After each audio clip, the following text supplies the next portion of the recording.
Hi guys, நான் Velu. Thumbnail பார்த்துருப்பீங்க. I failed to teach this formula. யா பார்த்துருவோமா? அதாவது என்னன்னா, ரீசெண்டாக உங்களுக்கு time speed distance mains prepare பண்ணிட்டு இருந்தேன்னா, ஒரு 2 ஃபார்முலா, அதுலேயும் ஒரு புது ஃபார்முலா அங்கங்கே சுற்றிக்கிட்டே இருந்துச்சு. எனக்கு தோணுச்சு, இவங்களுக்கு நம்ம சொல்லி தராம விட்டுட்டோமேன்னு. ஆனா இது ஆல்ரெடி தெரிஞ்ச ஃபார்முலா தான். எந்த 2 ஃபார்முலானா, ஒன்று ஆவரேஜ் ஸ்பீடு. இதுக்கு ஆல்ரெடி உங்களுக்கு டிரைவ் பண்ணி அதுக்கான ஷார்ட்கட் சொல்லி ஃபார்முலா மறந்துடும்டா, கான்செப்டா போடுங்கடான்னு ஒன்று சொல்லியிருக்கேன். ஓகேவா? இன்னொன்று என்னன்னா, டைம் டிஃபரன்ஸ் வச்சு டிஸ்டன்ஸ் கண்டுபிடிக்கிறது. டைம் டிஃபரன்ஸ் வச்சு டிஸ்டன்ஸ் கண்டுபிடிக்கிறதுக்கான ஃபார்முலா. லைக் நான் ஃபர்ஸ்ட் இந்த ரெண்டோட ஒரிஜினல் ஃபார்முலா எழுதிடுறேன். ஓகேவா?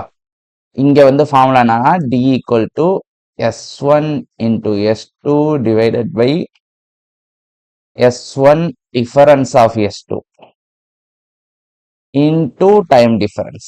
இதை வச்சு கண்டுபிடிக்கிறதுக்கான ஃபார்முலா இதை நான் சொல்லி கொடுக்கல. அதே மாதிரி ஆவரேஜ் ஸ்பீடோட ஃபார்முலா என்னன்னா, 2 into S1 into S2 divided by S1 plus S2. ரெண்டு ஃபார்முலாவையும் பார்த்துருவோம். சரியா? இது சொல்லி கொடுக்கல. ஆமா, சொல்லி கொடுக்கல.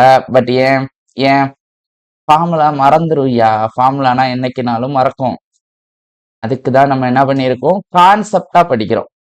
ஃபார்முலா மறக்கும், கான்செப்ட் மறக்கவே மறக்காது. நீங்க என்னதான் தலையில நின்று தண்ணி குடிச்சாலும் ஒரு கான்செப்ட் ஒருக்கா உள்ள போயிடுச்சுன்னா அது மறக்காது. சரிங்க, வாங்க இப்ப இது எக்ஸாம்பிள் சம் போடுவோம். ஒரு கார் 40 km/h ஸ்பீட்ல போகுது. சரியா? இன்னொரு கார் 30 km/h ஸ்பீட்ல போகுது. ரெண்டுமே ஏன்ற பாயிண்ட்ல இருந்து பீன்ற பாயிண்ட்டுக்கு தான் போகுது. ஆனா இவன் எடுத்த டயத்தை விட இவன் எடுத்த டைம் 10 நிமிடம் அதிகம். பிகாஸ் ஸ்லோவா போறவே அதிக டைம் எடுப்பான். ஸோ டைம் டிஃபரன்ஸ் 10 மினிட்ஸ் அதிகம். சரியா? 10 மினிட்ஸ் அதிகம். சரியா? ஸோ இந்த மாதிரி சம்ம நமக்கு வந்தது இல்லையா? 1000 வாட்டி வந்துருச்சு. ஓகேவா? இது வரைக்கும் ஒரு 30-40 சம்மாவது இதே மாடல்ல நம்ம போட்டிருப்போம். லிம்ஸ்லயும் போட்டிருக்கோம், மெயின்ஸ்லயும் போட்டிருக்கோம், நம்ம கிளாஸஸ்லயும் போட்டிருக்கோம், மார்க் பேப்பர் வரப்பையும் போட்டிருக்கோம். எப்படி போட்டிருக்கோம்?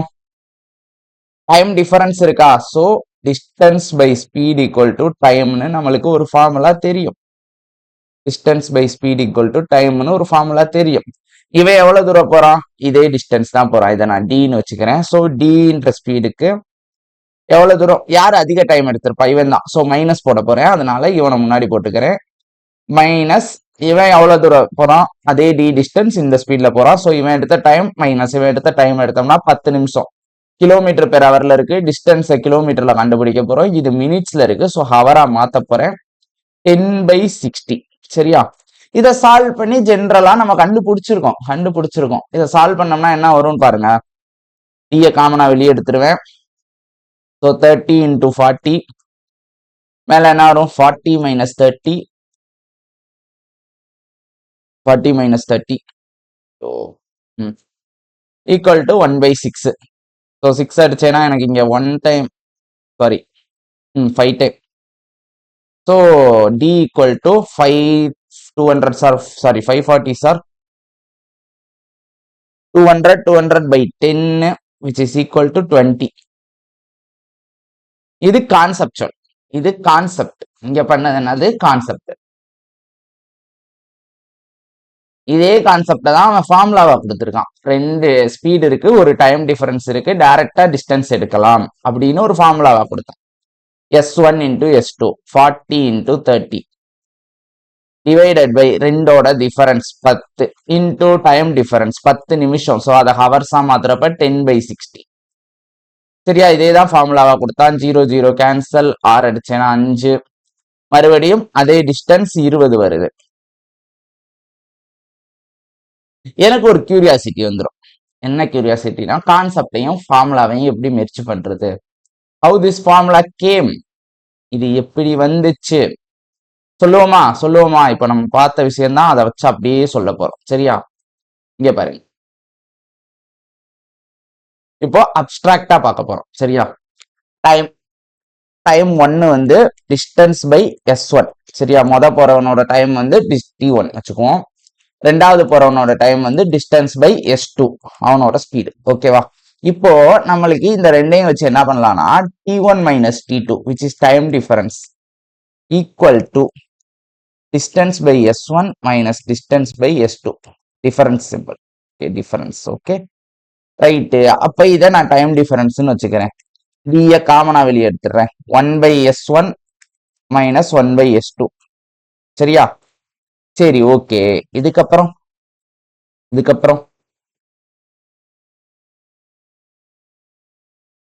என்ன ஆகும்? இந்த டைம் டிஃபரன்ஸ் அப்படியே இருக்கும், டிஸ்டன்ஸ் அப்படியே வச்சுட்டு இது என்ன ஆகும்? கிராஸ் மல்டிபிள் ஆகும். கீழே S1 இன்டூ S2, மேலே S1 minus S2 difference. Okay, அப்ப இங்க இருந்து டிஸ்டன்ஸ் வேணும்னா இது இங்க மேல போகும், இது இங்க கீழே வரும். So time difference into S1 into S2 divided by S1 minus S2. சரி ஓகே, இதை தான் அவன் டிரைவ் பண்ணியிருக்கான். நம்ம இந்த டிரைவேஷன் தெரிஞ்சால், டைரக்டா ஃபார்முலா தெரிஞ்சா எடுத்து டைரக்டா போட்டுடலாம். இல்லைன்னா கான்செப்டா போட்டோம்னா ஒரு 2 ஸ்டெப் எக்ஸ்ட்ரா வரும். சரி ஓகே, இப்போ நான் சொல்றேன் கடைசியா எது பெட்டர்னு சொல்றேன். ஆவரேஜ் ஸ்பீடுக்கு வரும். 2 பேர் S1 40,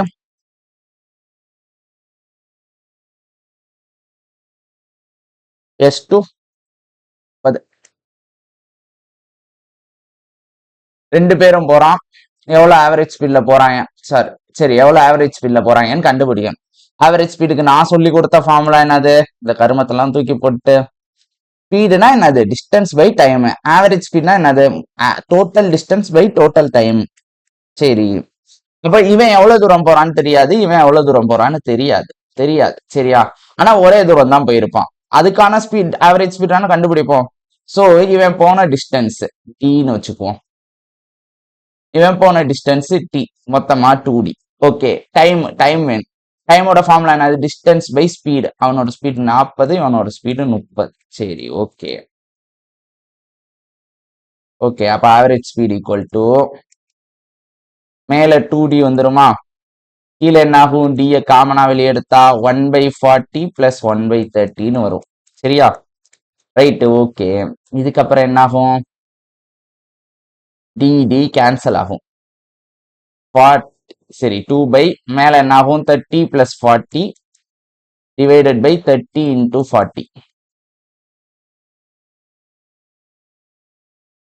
இது அப்படியே மேல போயிரும். So which is equal to 2 into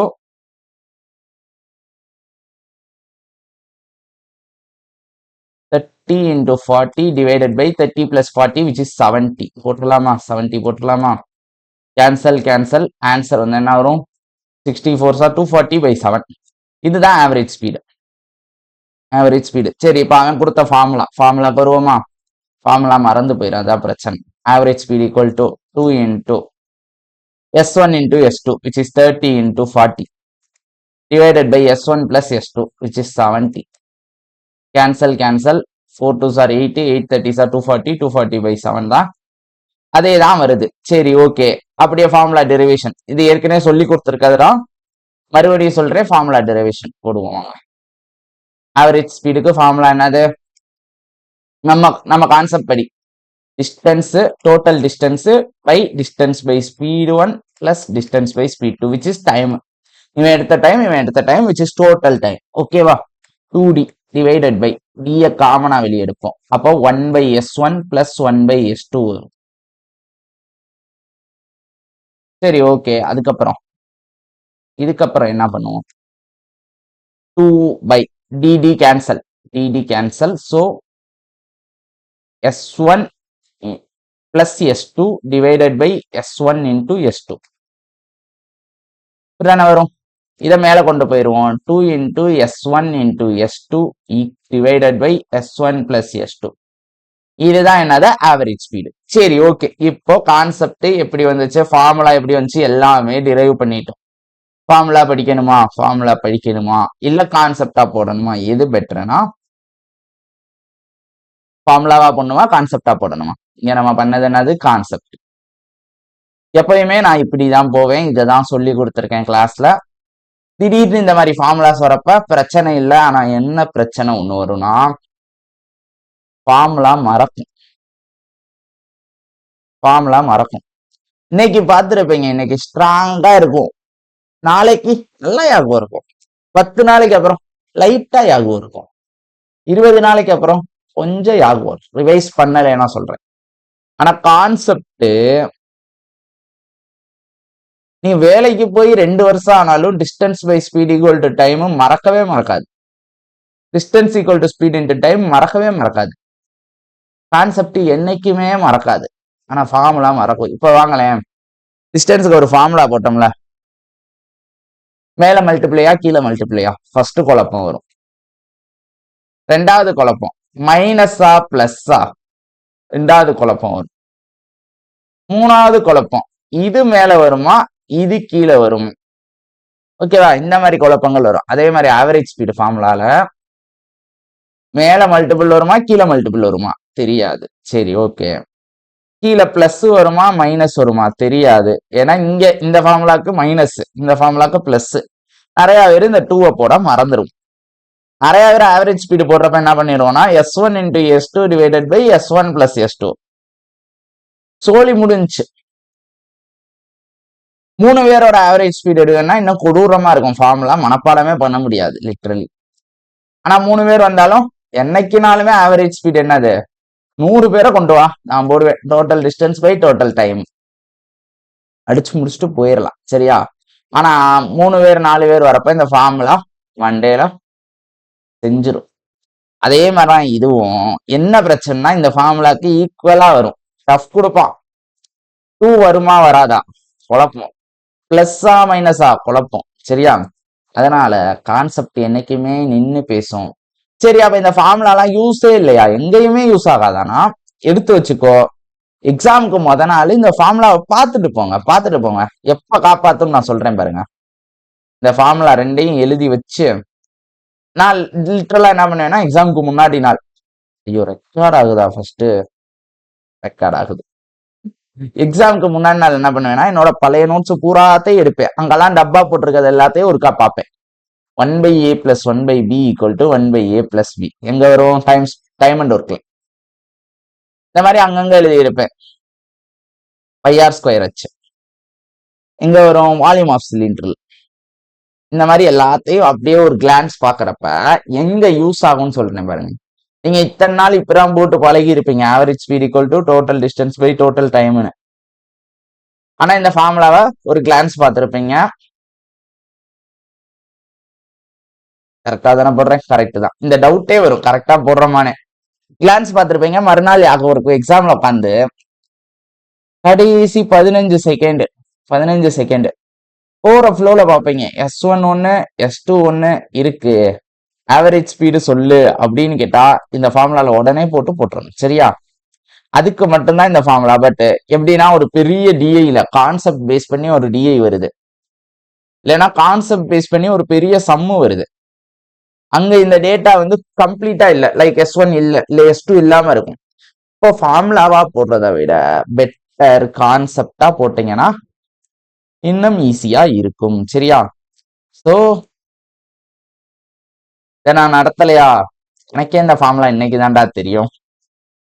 எனக்கே இந்த ஃபார்முலா அங்கங்க பார்த்துருக்கேன். நான் லைக் எப்படின்னா நம்ம வந்து ப்ரிப்பேர் பண்றப்ப நான் படிக்கிற வரைக்கும் எனக்கு இந்த ஃபார்முலா தெரியாது, உங்களுக்கு கிளாஸ் எடுக்கிற வரைக்கும் தெரியாது. ஆனா உங்களுக்கு மெயின்ஸ் கிளாஸ் எடுக்கிறப்ப அங்கங்க எனக்கு இந்த ஃபார்முலா கண்ணுக்கு பட்டுச்சு. அப்பதான் ஒரு கியூரியாசிட்டி வந்துச்சு, எப்படி இந்த ஃபார்முலா ஒர்க் ஆகுது. அப்ப இதுக்கு நம்ம என்ன பண்ணுவோம், ரெண்டையும் மெர்ஜ் பண்ணா ஃபார்முலா வந்துருச்சு. சரி, ஓகே, முடிச்சுக்கலாம். ஒரு குட்டி வீடியோ தான், சும்மா உங்களுக்கு இந்த மாதிரி டேட்டாஸும் இருக்கு, இதை நம்ம பார்க்கல, பட் எழுதி வச்சுக்கோங்க, எங்கேயாச்சும் யூஸ் ஆகலாம். பட் கான்செப்ட் என்னைக்குமே காப்பாத்தும். சரியா? ஓகே, முடிச்சுக்கலாம். Thank you, tata, by.